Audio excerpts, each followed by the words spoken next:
Sunod-sunod na ho, nagde-deny doon sa files na yan. Nako. Pati ho si Assistant Ombudsman Miko Calabano ay nagsalita Ano ba na. pangalan niya? Miko. Oh. Oo. Naku, si Miko, pasensya na kayo. Pag nagsalita tayo, laging sabit Ganun ba? Ang daming statement yan. Si Calabano na Ang kanyang sabi, di ba? Oo. Una, ang sabi niya rito ay hindi kompleto. Ito pala, Jen, ay nag-meeting itong si Congressman Leandro Lebiste Oo. at ang mga investigator ng Ombudsman. Noong November 26, buhay na buhay pa si Yusek Catalina Cabral. Ayun. Buhay pa. Ang problema doon sa meeting ay hindi naman pala kasama si Assistant Ombudsman Calabano. Kasi Ay, yung gagawa driver ng niya parang masaya pa Di ba? Nagpa-picture, nag-selfie pa nga doon Ano yun, parang instant ba na biglang pumasok sa isip niya nung madaan sila doon, di ba? Bumaba ka nga. Kasi nung una daw, di ba, sinunta sila ng polis. Nung pangalawa, sige, iwanan mo ako dito. Di ba? Kung ako driver, nung tagpo na ako driver, tawagan ko na agad ang kamag-anak noon. Di ba? Boss, ma'am, ate, o sino man nakausap, mukhang nag-aalala ho ako kay ma'am kasi nandito po sa ngayon, nandito po sa Bangin, ano? Oh, ito po yung picture, pakita ko po sa inyo. Di ba? Ba't hindi ginawa ng driver yung gano'n, ano? Kasi hindi pangkaraniwan yun O maliban na lang kung dati na ginagawa ni Jose Cabral yung gano'n. Hindi naman Sanay na yung driver. hindi yata ganon dyan. Kasi nga may phobia siya sa matatas height, na. ano? Oo. Dapat yun pa lang nakatawag na ng pansin sa kanya, di ba? Oo. Kasi kahit pa sabihin ko ako, lalo ko matagal ko na akong driver niya, di ba? Kilala mo na. Kilala Takot mo. sa ano yun. Height nga yun Oo. Di ba? Tapos ganun pa gagawin niya. Di sana humingi ka na agad ng tulong o saklolo doon sa mga kamag-anak. Di ba? O kaya kung ako yun, tatawag na agad ako ng pulis doon. Sir, tulungan niyo po ako. Yung ma'am ko, yung boss ko, di ba? Yes. Yun na siguro ang the best kong gagawin doon. Pero siya iniwanan pa Habang nandun sa bingid itong mataas na bangin Di ba? Talagang hindi maalis yung question, Nelson. Oo. Ay, naku. Sa'yo iniwan lahat, pati bag, pati cellphone, di ba? Walang Hirap. komunikasyon. Hirap nun. Di ba?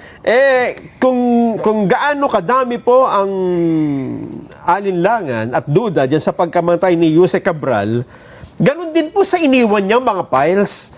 Sa ngayon po ay ang daming nagtatalo-talo. Totoo kaya yung mga files na yan? Cabral files. Mga Cabral files. Oho. Na ang unang nagbunyag nito, Jen, ay si Congressman Lian Lebiste. Okay. Ang totoo niyan, buhay pa si Jose Cabral, nabanggit na yan ni... Naging guest pa natin dito Oo. Meron nga mga nag-re-upload nung interview natin sa kanya. Ang problema, nung panahon na yun, na buhay pa si Jose Cabral, hindi naman pinansin yung files na yan Hindi nga, sabi nga ay, ano tawag doon? Pangalagaan no? Oho. At Parang wala ka nagka-interest Oo. Di ba? Wala. Bukod tanging si Kong Lian lang ang nagka-interest Ngayon patay na, tsaka natin pinagkakaguluhan, di ba? Oho. At sinasabi natin, hindi man totoo yan. Nako. Samantalang noong nandiyan pa si Jose Cabral at pwede pa niyang sabihin na Totoo ba ito? totoo ba Hindi o ito? Hindi naman siya, ba ito? Ano hindi ba naman naman siya ito? nagsalita dyan Wala. Na yung hawak ni Congressman Lebiste ay hindi po yan mula sa akin. Oho. Hindi naman niya sinabing gano'n, di ba? Ngayon, meron natang statement si Secretary Vince Dizon tungkol sa Cabral files Oo. Di ba? Ano sabi niya? Ang sabi niya yata parang hindi niya ino-authenticate na yun nga ay lehitimong buong Cabral files. Nagaling sa kanya. Nagaling sa kanya. DPWH. Kasi may nauna atang statement na para bagang ino-authenticate daw ng Secretary Vince Dizon yung Cabral files na yun. Ayun. Di ba? Eto naman. Sunod-sunod na nagde-deny doon sa files na yan. Nako. Pati si Assistant Ombudsman Miko Calabano ay nagsalita Ano na. ba pangalan niya? Miko. Oo. Naku, si Miko, pasensya na kayo. Pag nagsalita tayo, laging sabit Ganun ba? Ang daming statement yan. Si Calabano na Ang sabi po nito, lumapit ang mga investigador kay Lebiste para suriin ang tuniguri ang Cabral files. Pero hindi po ito isinabmit ng congressman lahat ng dokumento. Oho. Hindi lahat. Ang giit ni Calabano, hindi kasama sa grupong nakausap niya noong November 26. Iginit din niya na si Clavano ay hindi daw nakausap ni Lebiste. At sa pahayag naman kahapon, nanawagan si Lebiste kay Secretary Vince Dizon na ilabas ang Cabral files para matapos na ang question kung alin nga ba ang totoong listahan at yung kontrobersya ng mga insertion. Ang binabanggit lang yan, hindi kompleto eh. Oo. So, kung hindi kompleto yun, katanggap-tanggap din itong files ng Cabral. Hindi nga lang kompleto. May kulang. May kulang lang. Tsaka sabi naman Ganun ba ibig sabihin ni Clavano? ang sabi naman ni Kong Lebiste, hindi pag compare natin, meron naman kayong kopya eh. Yun na pala. Di ba? Tama. Paano mo nalaman na hindi kompleto? At ano ang kulang? Ibig sabihin meron kang kopya na kompleto, di ba? Ayun na nga. Oo. Hindi mo malalaman ang kulang kung wala kang hawak na kompleto. Di ba? Oo. Ang kanyang sabi, di ba? Oo. Una, ang sabi niya rito ay hindi kompleto. Hindi daw ho kompleto yung... Ito pala, Jen, ay nag-meeting itong si Congressman Leandro Lebiste at ang mga investigator ng Ombudsman. Noong November 26, buhay na buhay pa si Yusek Catalina Cabral. Ayun. Buhay pa.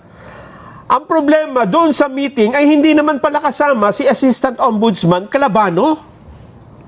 Wala siya doon. Wala siya. Okay. Kaya ang sabi dito ni...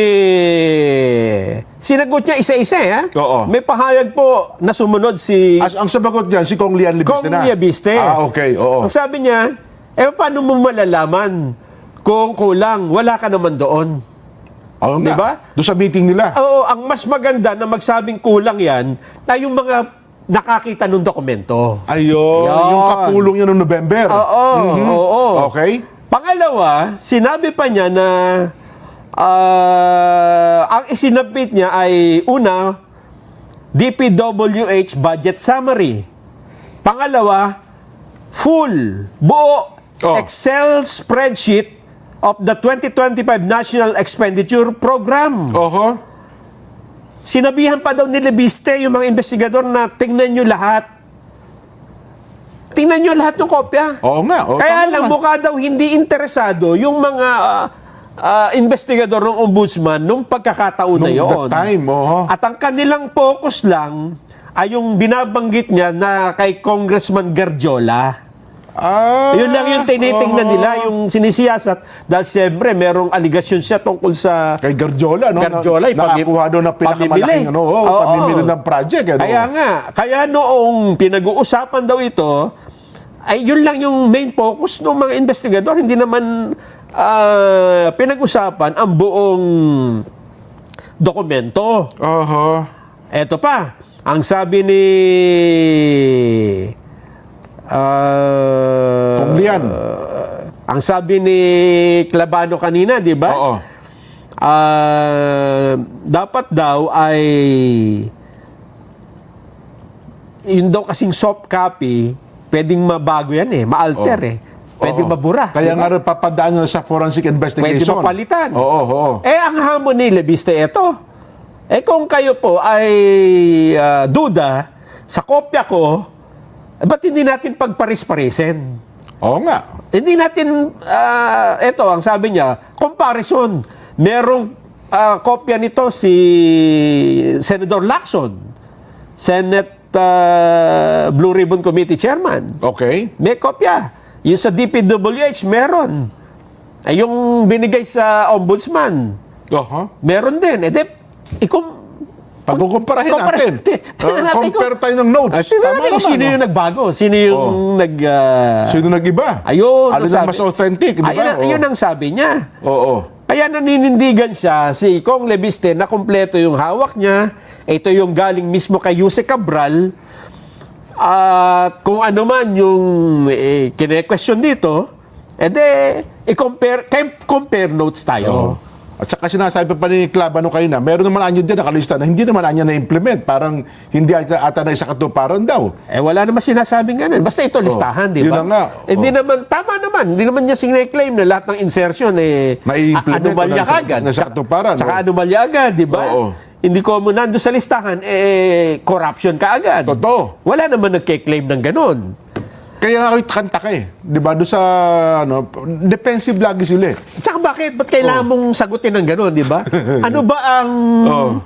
ang problema kasi, nung ito ay inilapit sa ombudsman, hindi ang dapat nilang gawin, tinignan nila yung original na copy kagad. Tsaka dapat niya kasi si Kong Lian Libiste, parang nagko-complain din eh. Oo. Ang unang mong dapat, magkakampi kayo dapat ni Libiste tsaka ombudsman eh. Kaya nga. Kasi imbestigahan niyo yung aligasyon eh. Dapat pinuntahan nyo. DPWS, dapat pinuntahan nyo kagad si Cabral. Ang problema, Di ba? kinukontra agad nitong si Clabano yung At saka, statement eh. At saka nung buhay pa si Cabral, ba't hindi nyo man lang Ayun na nga. tinawag o kaya kinuha yung files na ito, di ba? Para i-compare mo kung totoo nga o hindi. Bakit ngayon patay na? Then lalo tayo nahirapan, di Yan na nga. ba? Samantalang nun, ang luwag-luwag ng oras, di ba? Ngayon nila pinaiinit yan, Nelson, kasi alam nilang wala na, patay na yung may gawa. Ayan ang problema. Di ba? Ngayon, magkakaroon pa ngayon ng pagdududa. Oo. Kasi nga, hindi ho transparent eh. Kaya sabi Diba? ko sa iyo, pag sabi ko si Clabano, ano yan eh. Oo, hindi transparent. Oo. Sana ipinakita nyo noon pa sa publiko na meron palang ganito. Aha. Nakalistahan. Bakit tahimik kayo noon, di ba? Bakit noong nakipag-usap yung mga investigador sa ombudsman, investigator ng ombudsman kay Libiste, bakit hindi nyo sinabi noon na, ay, kulang po yung Yun na nga. listahan. Kasi parang- Nag-meeting po kami kahapon. Dapat ganun, di ba? Kasi parang ang interest nga lang daw nila, kasi nung time na yon ang binabanggit lang ni Kong Lian Libiste, Garjola. si Garjola. Oo. November 26 pa to eh. Yun na nga. Ibig sabihin, iba po yung ano nyo, iba yung direksyon ninyo.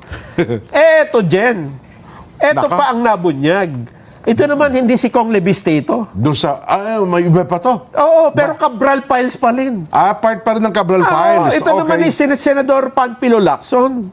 Oh, Ang sabi niya naman dito, batay dun sa Cabral Files na hawak niya, kay Senator Ping naman to, ha? Oo. Meron daw mga... Ito naman, cabinet secretary. Ba? Hindi bababa sa 5 cabinet secretary, mayroon daw allocables sa 2025 national budget. Nako. So, ang yan, galing naman kay Senador Ping Lacson yan. Oo, siya, bati dun sa ano niya, ito naman yung kanyang inilutang. Yun naman ang kanyang inangguluhan. Kasi sa dami ng dokumento na yan, di Oo ba? nga, oo. Sa kapal ng listahan, makakahanap ka ng gusto mong palutangin. Totoo. Ito ang makatatawag pa ng pansin dito, Jen, ha? Oho. Again, ang nagsasalita na rito, Senador Lacson na, hindi na Libiste. Ayan. Oh. Ang sabi ni Senador Lacson, meron daw pong entry. May nakalista. Ang nakalagay, ES. Ha? 2 letra. ES. ES. Okay. Pwede po yung ano, Initial. Oh. Na posisyon o pangalan? ES 8 billion pesos. Pa, laki. Kung ES, sabihin pwedeng ibig sabihin, extra special. Oh, Diba? extra small. Yun. Pwede rin, ano ito? Extra,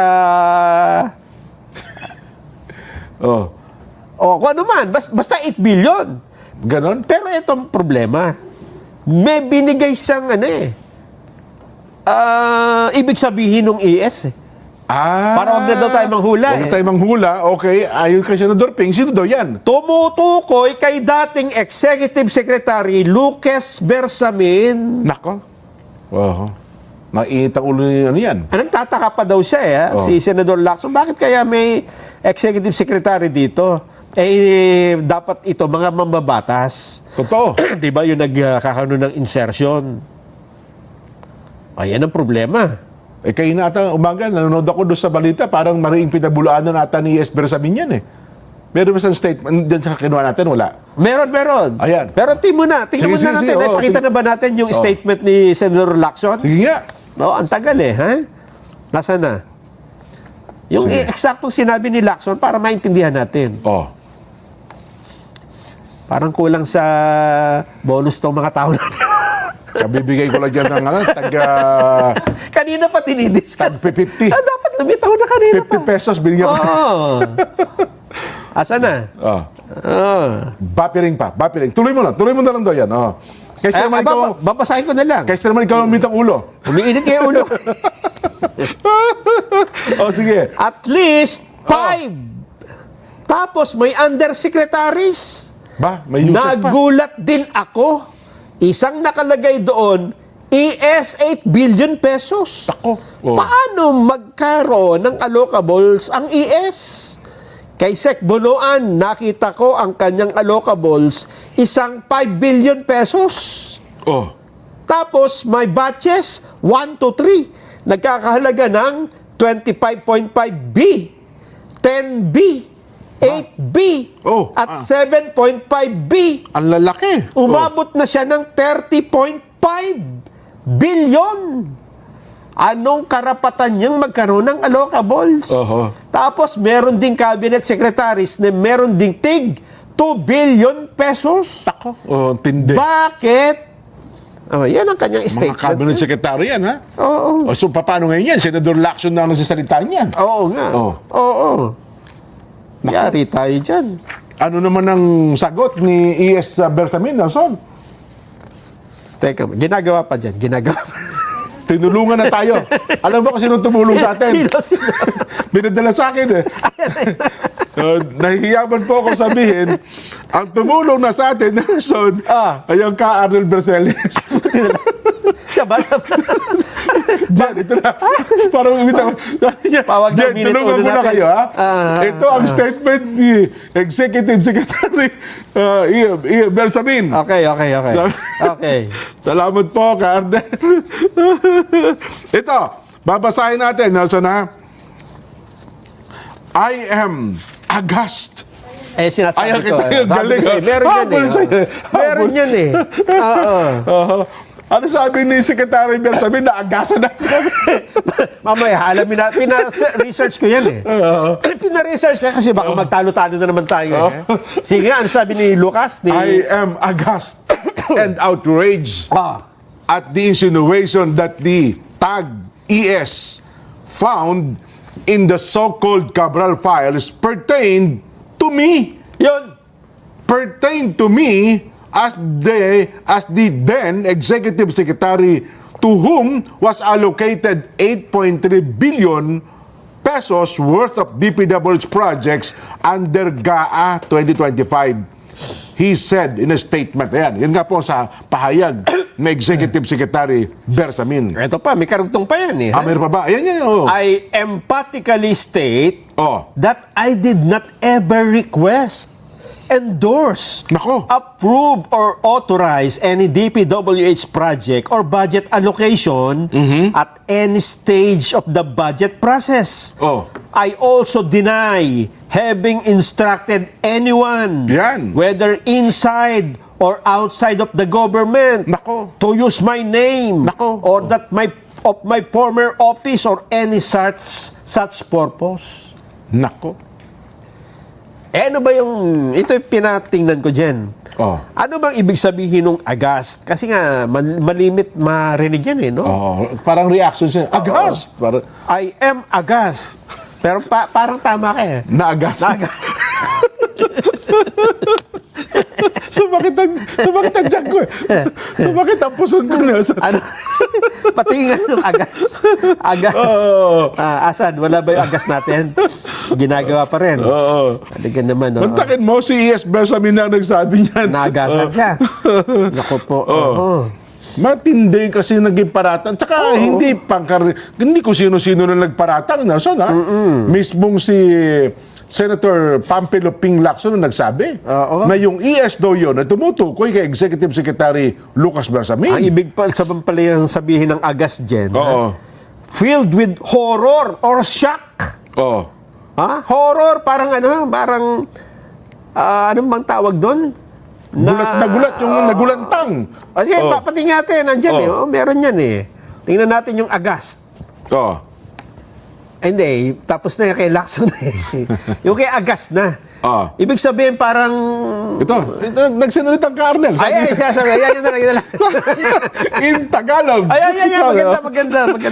In Tagalog, Oh. aghast means nagulat, Yun. shock, Nagulantang. Yan. surprised, Oo. or nasindak, Yun. terrified, horrified, describing a feeling of being struck with sudden terror, Oo. amazed, Matinding ano yan, gulat. Hindi Or- lang basta gulat. Oo. yan, or sa horror by something terrible or unexpected, like seeing a disaster or hearing tragic news. Oo. Superlative ibig sabihin yan. Oo. Nasindak, Oo. nagulantang.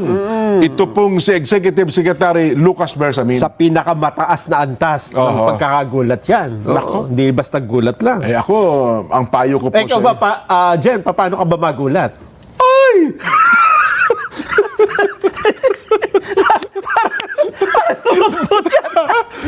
Hindi agas yan. Agas?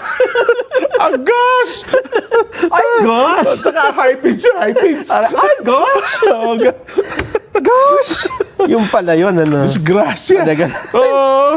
Yun ang sinasabi natin dito. Nelson, Pero no? nito, seryoso ito, Jen. Mga sekretary, Yusek pa yung isa. Totoo. At Pero hindi- ako, Nelson, ha? ako, wag yung pilitin yung ES Bersamin. Oo. Eh kasi alam mo naman yung ES ay little president dyan. Nelson, di ba? Ewan ko lamang ho, baka hindi nyo mapigil, bigla nagsalita yan. Hindi nyo mapigil yung ES Bersamin, baka higit kayong magulantang kapag kayo na nagsalita, Nelson. Pero nakakatawag pansin din dyan yung mismong Secretary Bonoan. Ang dami. Yung kanya, umabot ng 30 billion dyan eh.